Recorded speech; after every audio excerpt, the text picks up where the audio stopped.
Welcome everyone to this PCST webinar. We've had a series of these since last year, as our conference had to be rescheduled for all the reasons that you don't need to hear about now again. But this is the first one we've done specifically targeted to what we might call early starters in science communication, whether they're students or early career or career changers or whatever.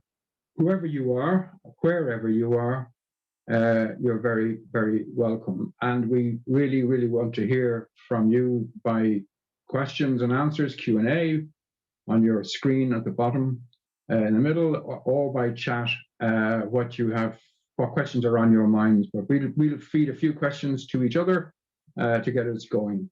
3 of the 4 of us here on the screen are members of the scientific committee of the PCST Network, which is hosting this webinar and which will host its conference in just over 5 weeks' time. And registrations are still open, and still open indeed for students at discounted rates. And you might consider that it's still worth joining in to observe, participate in various panel sessions, which will also be recorded and available to those who register for the conference. It will be available to those to see at a later time, up to a month after the dates of the conference itself.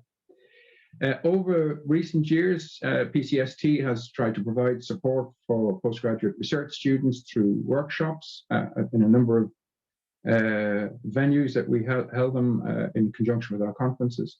And we also introduced some years ago a constituency within our scientific committee of members under 35, precisely in order to encourage participation in making policy and making decisions on behalf of PCST from those who are early career or students in the field. So I'm going to start by asking each of us to answer a relatively basic sort of question. If you're presented with somebody who's thinking of joining science communication or getting involved in science communication in some way, what kind of encouragement would you give them? Anne, would you introduce yourself and then provide a possible answer to that question? Yes, thank you, Brian. My name is Anna Dijkstra. I'm from the Netherlands, the University of Twente, and I'm a researcher in science communication and a teacher. So yeah, in my view, of course, science communication is an interesting field. So I would welcome you very much. And I would say, as encouragement, look around, discover also what you find of interest, listen.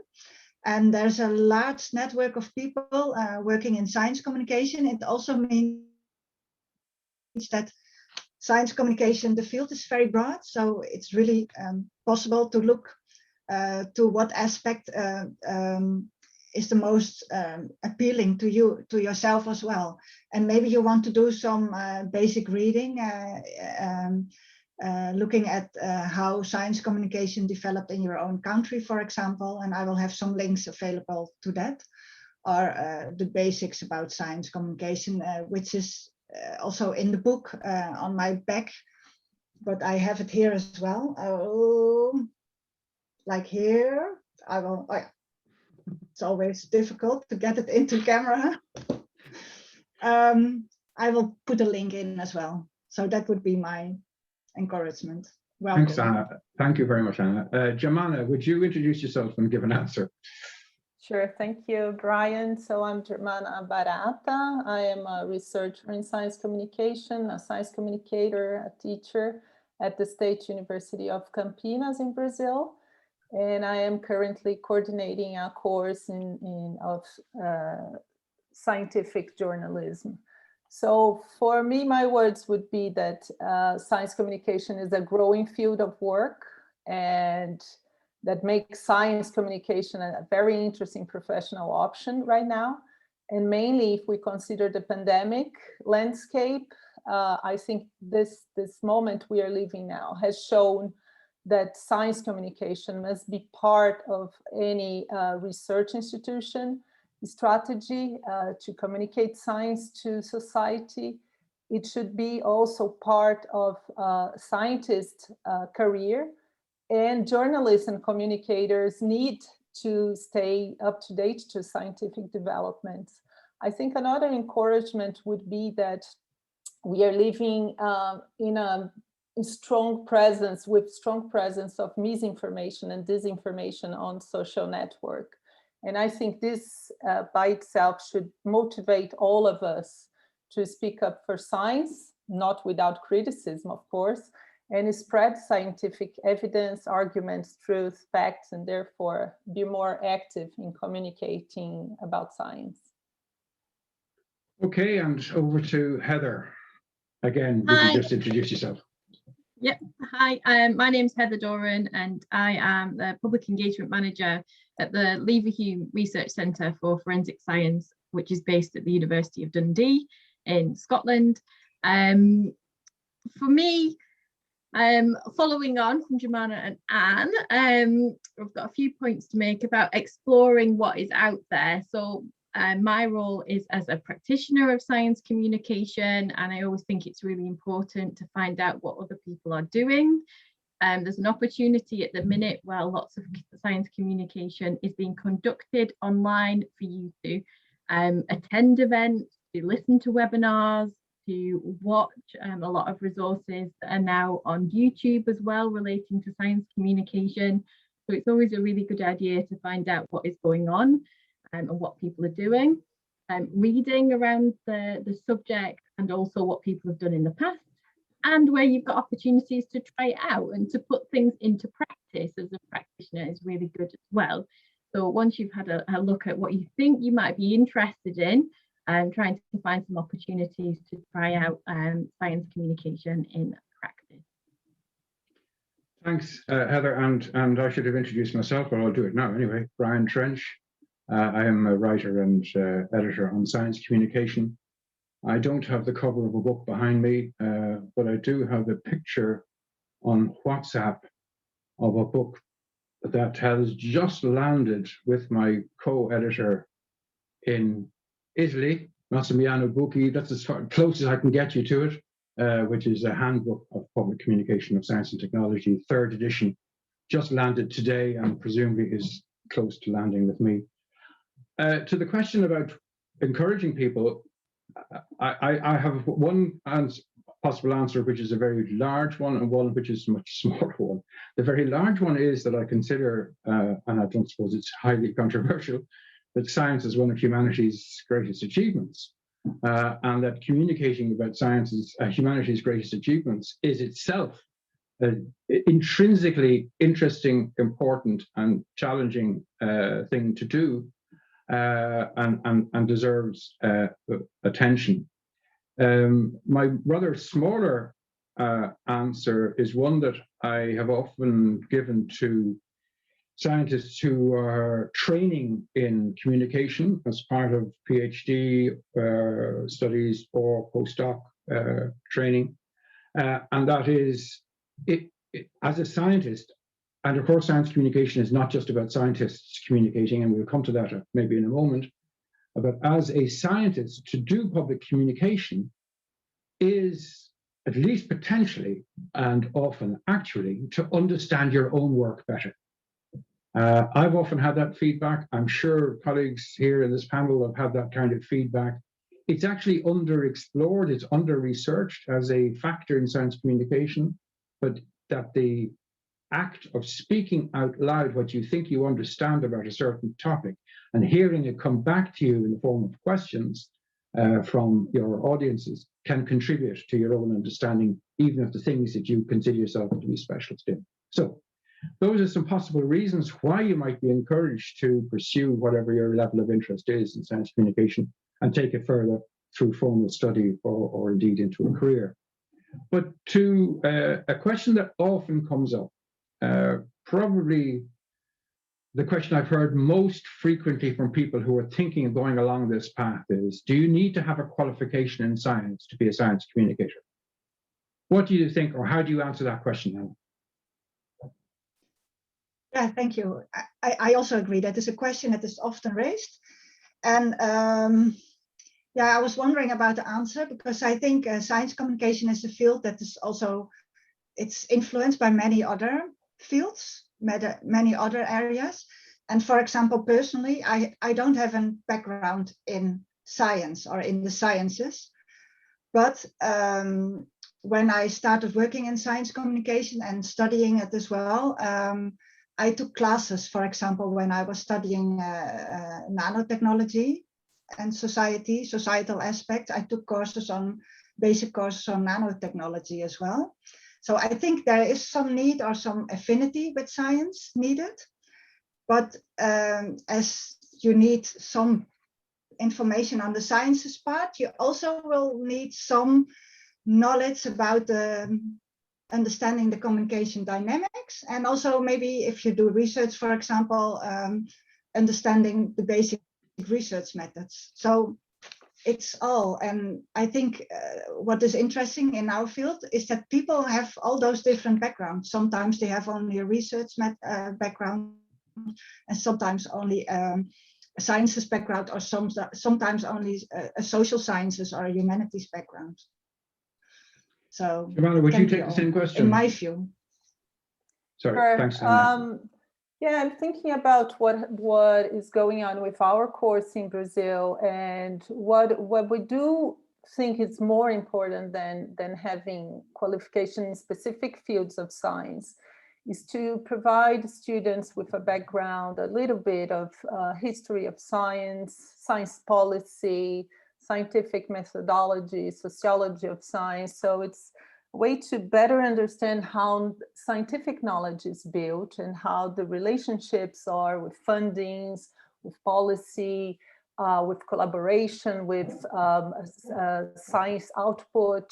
So those elements are are key for a science communicator. And of course, if you want to become an expert in some specific field, for example, in environment or nanotechnology, in genomics, of course, you will naturally go for having more training in those fields.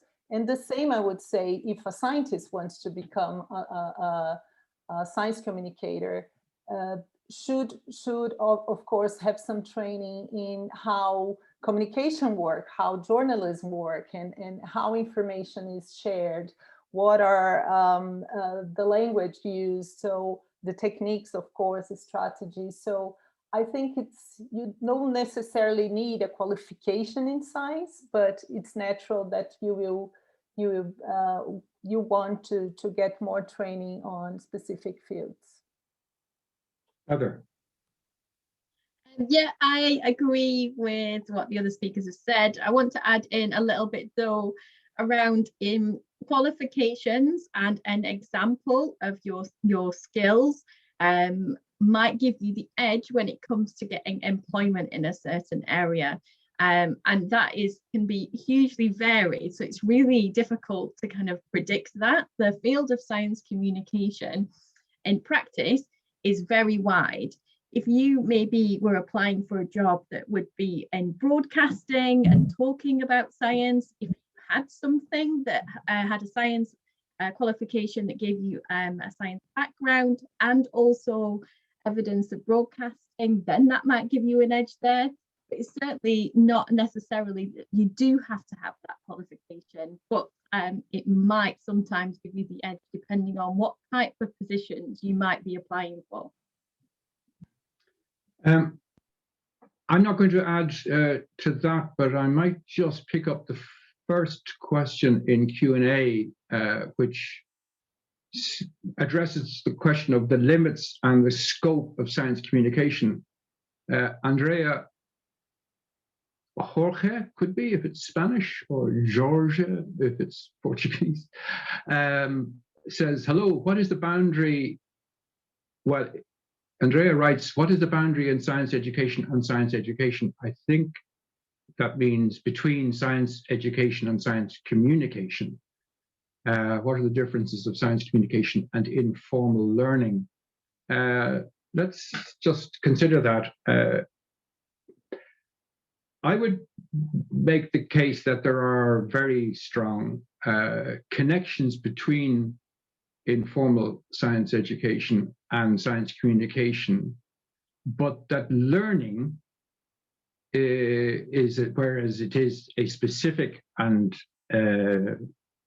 almost exclusive purpose of education, is not the exclusive concern of communication. So that science communication techniques and forms may overlap with science education forms outside of the classroom, maybe even inside the classroom, come to think of it, but that the purposes and the scope of science communication are wider. And in Germana's case, she was linking it there to science journalism. Actually, in the Netherlands, where Anna is, science education and science communication are often taught beside each other in postgraduate courses. But nonetheless, there is conceptual difference and a definitional difference. Does anybody want to add to that, what I've just said about that question? No? Well, the next one. Sorry, Anna, go on. I'm fine with your answer, so I agree with it. Okay. There's a question from somebody called Anonymous Attendee. Okay.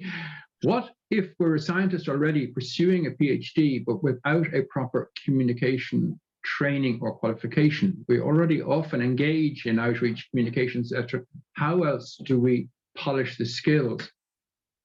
I'm sure we've all met these people. We may even have been these people. Heather, perhaps. But yeah, Heather, would you like to deal with that question? Yeah. So I don't know, I can talk a little bit about my background here in answering this question as well, because that might be relevant. So I have, I've always been involved in communication, and I've always studied science, and I didn't realize that the two areas could really come together and that they could mix in that way until I went to do my PhD. So before I did my PhD, I worked in industry, where in that role I also worked on science communication. So I did work for creating text on toothpaste packs and providing demos for dentists and consumers about how toothpaste products work. So in there I realized, okay, so this is something's happening here. And then when I went to do my PhD, which was in science, so it was in pharmacology, I then met lots of people who worked in science communication as well. I gathered with a group of people who started a science magazine. So we started that together, and that's still running. So we got a lot of practice that way. And so I think in my place, it was about evidencing what I could do in communication to show to people. So I had examples of articles that I'd written, blogs that I'd written, work that I'd done on social media. I had created things I used to host a radio show that was during my undergraduate, not science related, but examples of that communication that I'd done to show that I could communicate well and could do science communication in practice. And from there, I've just had taken every opportunity that I could find to develop those skills and learn more and do better. Now my role, I spend a lot of my time actually supporting other people to communicate. So I do a lot of training and work with people to help them to communicate their science. So that's what I do now, using what I've learned and what I learned from others as well. So I think that answers that question, and I think it's all about kind of showing what you can do. And luckily, science communication in practice, you can do that. You can build a kind of an evidence-based portfolio of things that you've created, and there are opportunities to do that with others, and also creating things yourself. Heather, as you have the word, maybe we'll go to a question that we'd planned to cover anyway and came in before the event. What are the career pathways in science communication? You've just given a kind of a hint of that from your own experience, but maybe give a broader view of what career paths are possible in science communication. Yeah, so my example there is around kind of practicing science communication and doing that. I think, touching back on the other question, that's obviously science communication in education and teaching. You could be based within a science centre, a museum, or a school, all taking on different elements of science communication. There, you could be based in industry. And in industry, you could be doing verbal science communication, written science communication, and that could be in a medical context, or relating to a product that's being created, or relating to research and development processes. You could be working alongside people that work in those areas. There's a huge wide variety of jobs and roles that are available in science communication. And of course, as well, there's science communication in academia and in higher education. So you could be teaching in science communication in a university, or researching science communication in a university as well. And the routes that people go down to get these roles can be very varied, and you do also see people changing between these roles based on their experience that they've got. Then there's also science in the media, so that could be science journalism, broadcasting, radio, podcasts, blogging. So there's a whole range of different roles that are available in science communication. And again, I think it comes down to the interest that you have in science communication and the skills that you have, and where you can best match yourself those roles. I've always had a real interest and passion for radio, but I don't work in that area. But at certain points in my career, I've done things with radio that are closely linked to radio broadcasting. So there's, and I would say as well, there's also, it's a changing environment at the minute as well, with jobs certainly that people are doing now didn't exist even maybe 5, 6, 7 years ago. So it's an interesting and fast-moving field to be in. Thanks, Heather. There's a question, Germana, that I think you might be interested in taking, and then also further developing to consider the role of media training, skills training as part of science communication education. Camila de Sa Freitas, who could very well be from your own country with a name like that, on scientists wanting to do more on science communication, especially on social media, but without specific communication training. Is this a good way to spread the word of science, or does it get in the way of effective science communication? What do you think about scientists doing their own thing on Twitter, etc.? I think this is what is being going on right now for COVID-19 pandemic. I think lots of scientists felt the need to go to social networks and start communicating in any way. So I think it's always positive to do that. And if you feel that is engaging, you feel motivated to do it better, I think then you should look for training. And there are, of course, a whole set of different kinds of courses, online, short courses, long courses, in higher education. So it all depends on your interest. But I do think it helps a lot, because I've seen scientists that discover science communication for the first time. And then we see a lot of the deficit model coming back strongly. So scientists trying to educate the population without understanding that we don't need to do that, as we were talking about science education as a difference with science communication. So I do think it's important, but at the first step to communicate, let's say in your, I mean, in any way, I think it's always good. But I would go with some if we need to have some practical skills in media training. And I do think that the social media forces us to become experts in many different skills nowadays. And so how to make a podcast, how to edit it, and how to produce some marketing material to share the material we produce, or how we should use TikTok or Heels videos, stories, cards, and memes. So there's a lot of different strategies to communicate nowadays. And so it's not necessarily, it's beyond writing a good piece in science communication. Now we need to have more training in other strategies.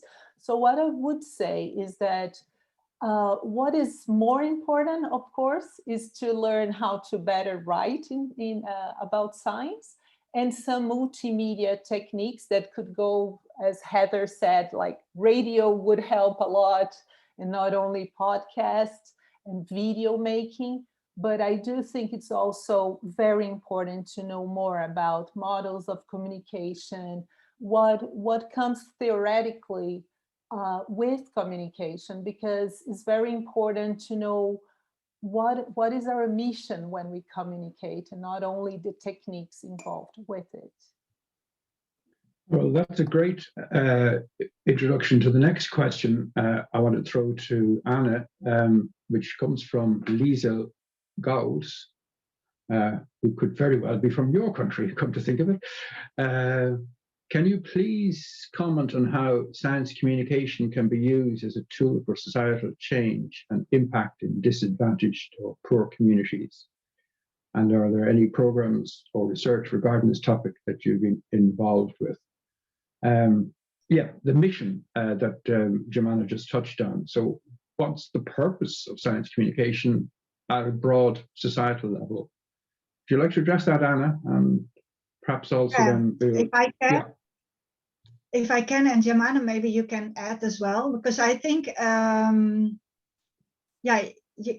think science communication not only are maybe not at all, well, not only has a purpose on science educating people, and that's also not how it always works.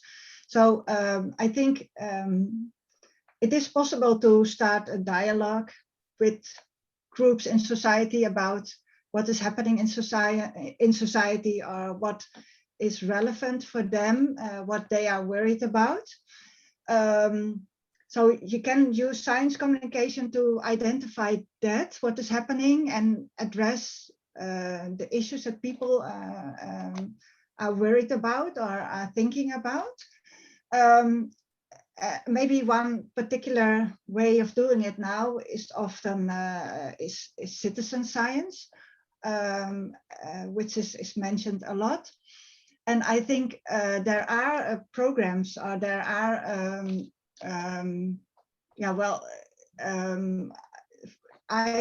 maybe I wasn't involved in directly a science communication program with addressing disadvantaged or poor communities.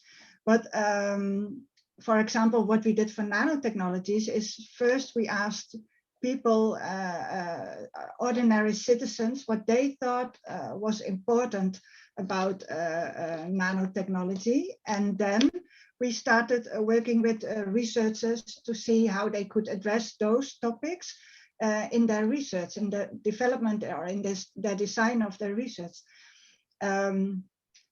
So we try to also include people from all different levels of society, and not only the higher educated people. Yeah, at this moment I am involved in a PhD proposal for specifically addressing communities in slum areas in Africa. So that is a possibility with citizen science technologies, or questionnaires. You can try to reach people and get answers from them to also to sort of empower them, I guess. But Germana, I think you can add probably. Yeah, in Brazil, I think there is a different goal for science communication, and it is very much attached to science education, because here there is a big a huge gap in science training and in science education among the population. And this is what we see right now in the middle of a chaotic health crisis, that there is a gap of information that the government is not filling up.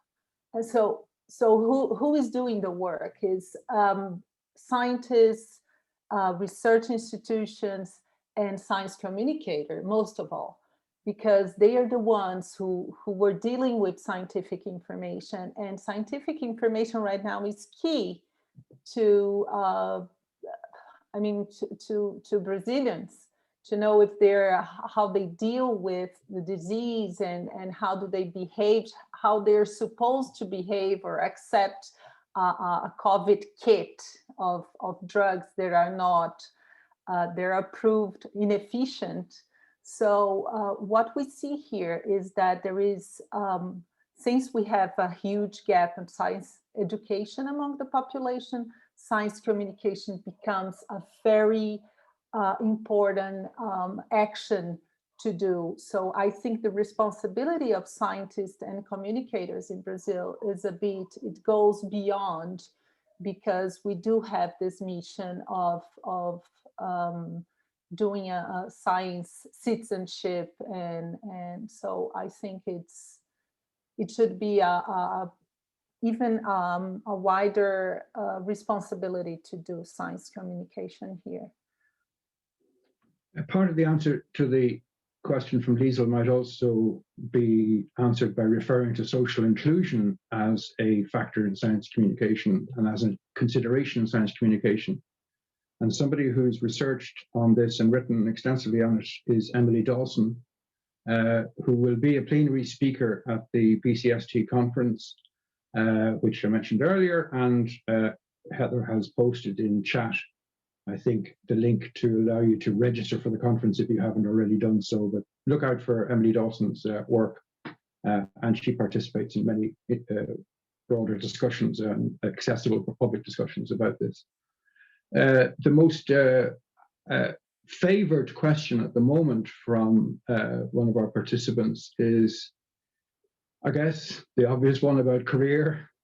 Aoife Taylor asks, do you have any advice on how to get into the job market in science communication as a beginner when you may have a qualification in science communication but have not worked professionally? Well, that question could be asked of just about any qualification, in a similar form, certainly in journalism and other forms of communication, never mind beyond that. But I think, Heather, you've given a kind of suggestion, but just keep trying things and be curious. And in fact, read Heather's bulletin, the SciCommer, because you'll actually find job offers there. It is, I think, probably fair to say that jobs in science communication increasingly, but not exclusively, increasingly do, people who are hiring do look for a qualification in science communication. So you're probably nearer the top of the queue if you've got a qualification than you would be without it.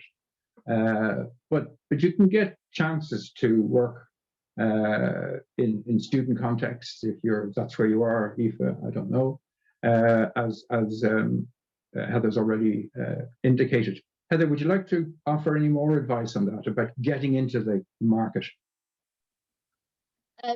Yeah, I think I think I did mention this before, but showing what you can do is a really good idea, and building a profile for yourself. Networking as well is so important. So being part of conferences or taking part in webinars like this and opportunities to meet other people are a way of finding out about opportunities and what people are doing, where jobs might then arise. And hopefully at some point we'll be able to meet in person again. So I'm sure wherever you are based, there will be networks of people involved in science communication that are local to you, that you could meet with and find out more about what they do. That's certainly how I found my role, and how I have kind of developed in my role as well, is by doing a lot of trying things, showing what I can do and networking as well. There are a lot more internships that are coming up in science communication as well, and these are paid internships, so keep an eye out for those. There aren't so many kind of regular schemes, and things are a little bit disrupted due to the current situation as well. So I think you've just got to keep your eyes open for opportunities that might best suit you and go for them. We were planning to talk about networking anyway, so let's move, as you've touched on it, Heather. Let's take it a bit further. Germana or Anna, how important has international networking, or for that matter, national networking, been to you in developing your interests and indeed your standing in science communication? Germana? Sure. So I would say that my first experience abroad was attending a PCST in 2004 in Spain as a master's student still. And it was a great opportunity to start knowing, getting up to date about the debate around science communication. Meeting some of my references was amazing. And also contacting people, knowing that people are different kinds of approach in science communication. And the following meeting, 2006, I received a prize about my master research. So it was a very good motivation to keep going, and that I was in the right track. And then some years later, I was one of the organizers of PCST in 2014 in Brazil for the first time in Latin America. So it was a great opportunity also, not only to strengthen my international collaboration, to get in touch with references, but also to make sure that people in the international community would know more about my country, about Latin America, because sometimes we feel that we are not well represented abroad. So we have an opportunity to change the community's perspective about our culture and our way to do science communication as well, that it might be more regional or more local. So, and then I had, of course, the opportunity to collaborate, writing some pieces and doing research, writing chapter and papers with other colleagues. And it's been a very enriching experience that I definitely think that it's amazing for anyone's career. And you also had a chance to spend some time in Canada. Yeah, I had an opportunity to do my postdoc and as a visiting professor at Simon Fraser University, getting to know a little bit of other fields that may contribute to a different perspective in science communication. So it was a very good way to change experience and to empower. I think we are empowered by other people's experience and changing experience as well.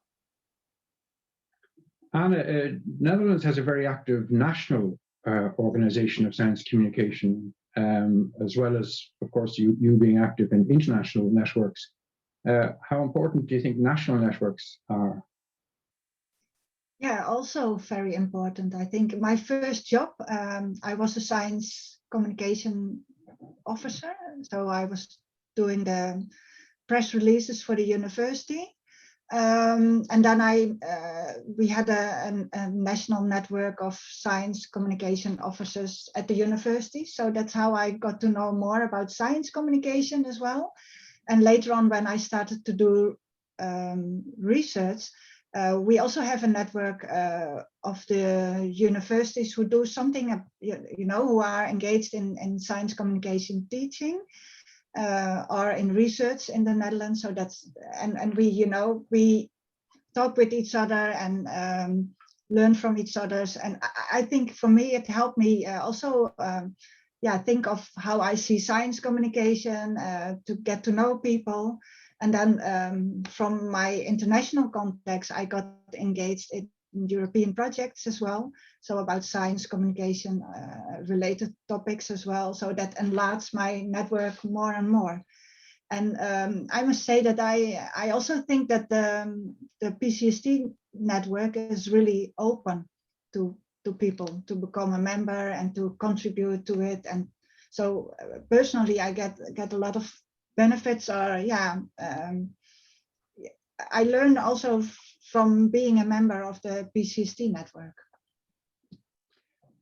Heather, sorry, Anna, as you're there with the word, as it were, would you take a question from anonymous attendee? And we have no way of knowing, do we, if that's the same anonymous attendee who asked the previous question. Could you elaborate a bit on how you see the differences and overlaps between science communication and public engagement with science? And you might, in answering that, just maybe remind people about the book behind you as a way of getting into the topics and concepts of science communication. Yeah, we addressed that topic a little bit in the book as well.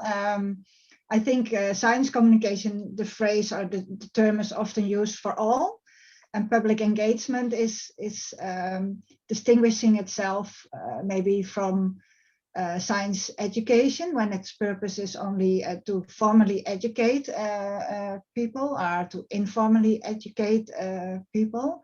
But actually, I think it's more nuanced. So we would need a really big, long discussion to really address the topic. So for now, maybe there is differences, but also public engagement can be, you can label it as science communication. It also depends a little bit on the country where you're from. I did a study comparing the situation in South Africa, China, and Europe, and you see that people use the same labels for, or the different labels for the same terms, or the same ideas behind it. So it's a bit how you start it. Yeah, there's a particular historical and national context to the development of the use of the term public engagement with science. So roughly 20 years ago in Britain, it emerged as a term to emphasize the shift from communication as dissemination, spreading the word, as it were, spreading the seed, as dissemination implies, to something more two-way, interactive, dialogical. And so public engagement with science, it kind of emerged as an alternative term at that time and in that context. For most practical purposes, I consider that public engagement with science is encompassed within science communication.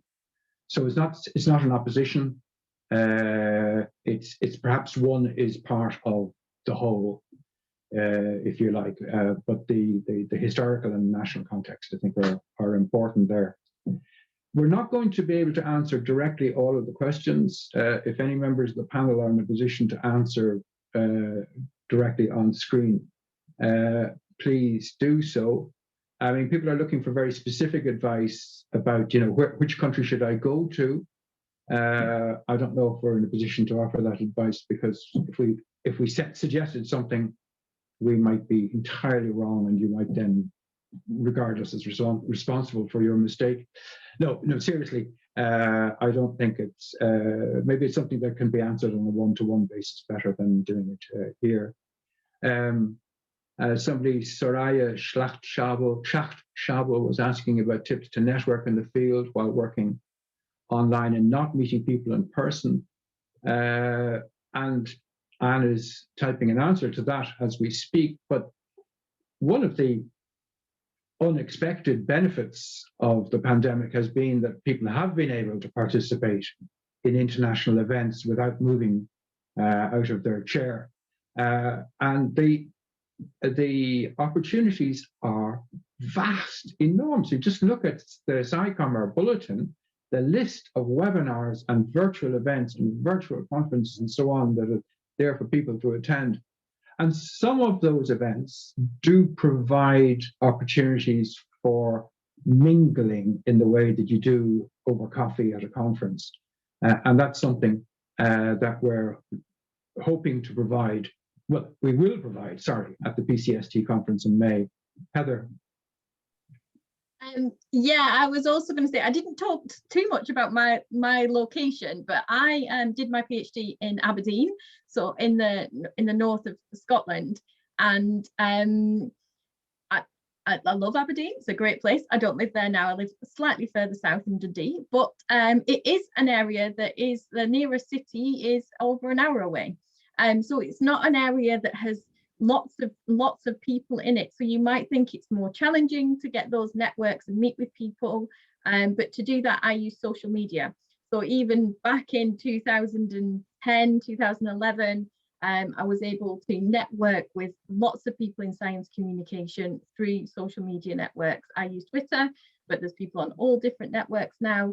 And if you use the SciComm hashtags and things like that, and follow accounts like the PCST account, others, maybe ones that are related to your country, then there's loads of opportunities to meet people that way as well, while we're all still at home.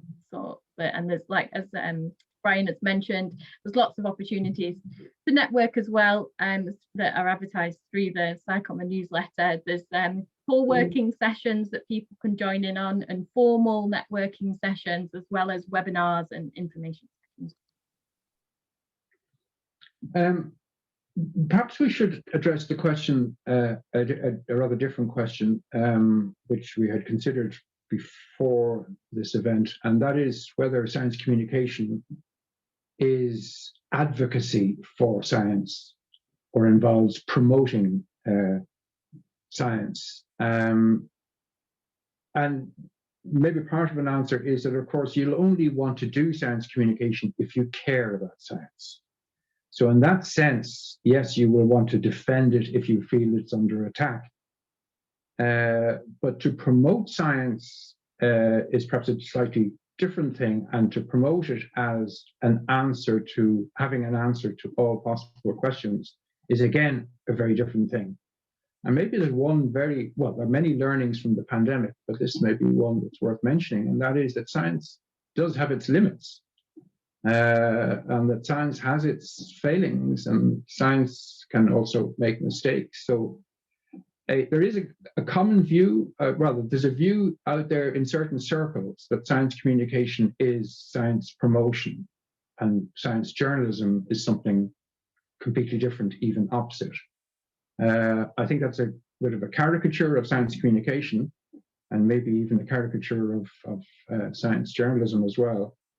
As I say, the pandemic has underlined that there are limits to science, and that humility is an important thing. No body of knowledge is complete, and no discipline or no set of institutions has the answers to all possible questions. Anna, would you have any further comment on that question about science communication as advocacy for promotion? Yeah, I think, well, if you look at, science communicators can be advocates of or promoters of science, but they can also take different roles.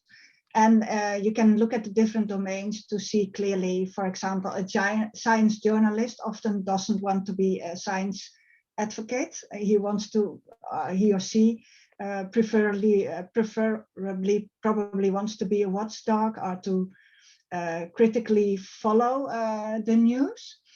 But I think in the more general science communication field, public engagement related topics, probably we are often more facilitators of the dialogue, or in a more neutral role. And for example, a different example is I'm also a volunteer at the Science Cafe in the local city where I live. And I think we are also there as facilitators of the debate. So we are helping the researchers to present their story. and engaging with the citizens to start a discussion about questions that people have, or worries that people have, or maybe interest that they have. So I think it's possible to have different roles.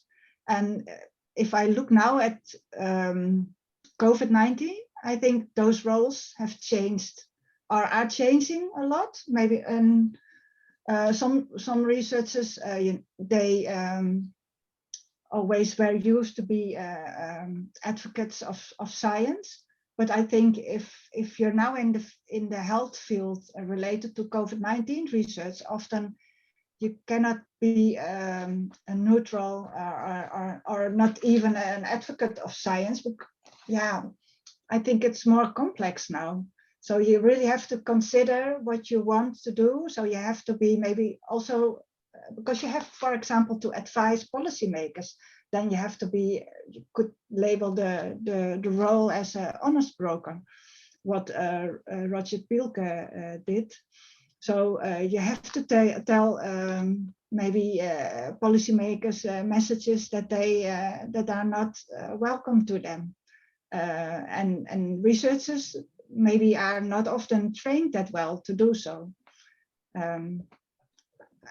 Maybe someone who can do it really well is Anthony Fauci from the US, but others have more difficulty with determining their role and then also doing it in the right way. So formulating the message are their role in formulating their message in the right way. Yeah, I don't know if that answers. Yeah, no, you've expressed well that there are many different roles for science communication and for science communicators. And you mentioned Anthony Fauci, as many people do, as an example of good science communication. But did you not feel very uncomfortable, as I did, watching him sitting beside Trump, mouthing absolute nonsense, absurdities and worse, and having to sit quiet? I mean, okay, so you could read perhaps in his face that he was uncomfortable, but what an extraordinary position to be in as a public figure with a strong commitment to, openness and honesty and so on in science. But anyway, look, we'll approach. Sorry, Anne.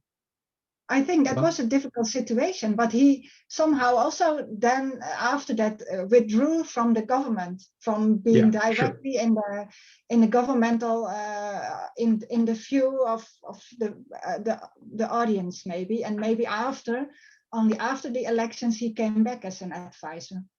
Yeah, sorry, he saved his integrity, I think. Look, we have only 5 minutes left, and we're not going to get to all of the questions, but Germana, I wonder if I could draw your attention to one and then ask you if there's anything else that you wanted to add. Mary Louise Elworth asks, which channels of science communication, e.g. social media, blogs, webinars, books, do you expect to see become more prominent in the future?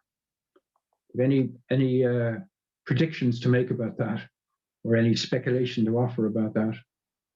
I think so. I think at this moment, people are aware about science communication, and I think for the first time in years, in decades, at least in Brazil, people are not only the public, the general public, but the institutions and scientists are aware of the relevance of science communication. So I do think that the interest in blogs and books and other materials is increasing, and we'll see probably also a good flow of investments, I hope, in science communication, because the problem is science communication, although is important and relevant, it's in a good sense is still amateur. So we see people in the best sense of being an amateur of science communication. You do as a volunteer without fundings. And I do think the challenge we have had is to get it more professional, to provide training, to make science communication part of the scientific career, and lots of funding, I expect, because we do see science communicators struggling doing videos and doing podcasts, very good quality, but without any fundings.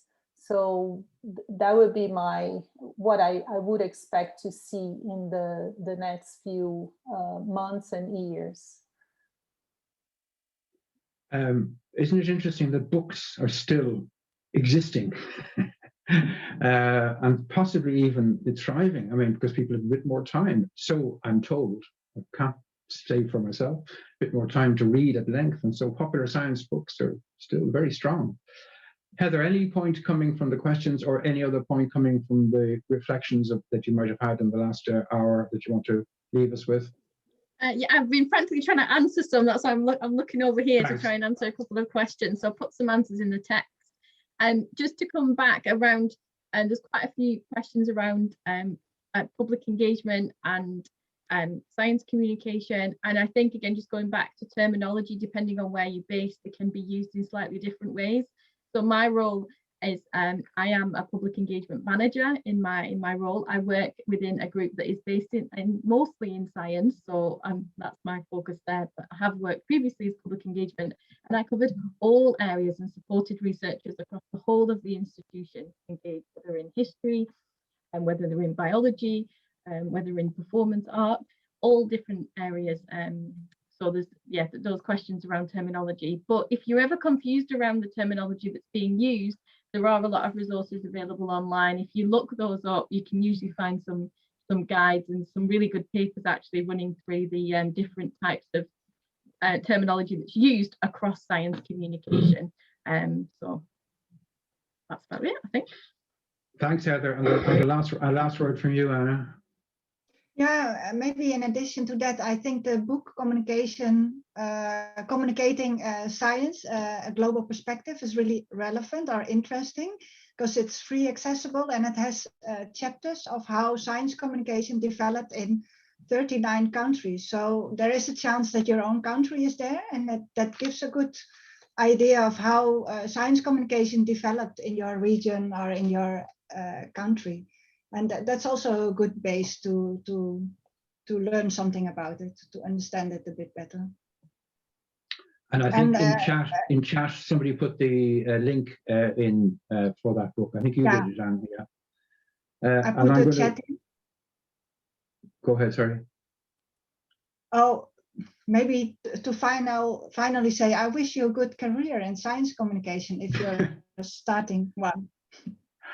Indeed, I think we all wish you all the best with your studies and with your careers. Indeed, I want to say a huge thank you to Jenny Metcalf behind the scenes. Jenny, if you want to come and wave at us, please do. But thank you very much for putting the show together. And thank you all for staying with it. 60 people have stayed with us for the hour. I'm sure you'll find other means to contact any one of us or all of us if you have a question that's still burning and that you want to have addressed. We can, I'm sure, do that.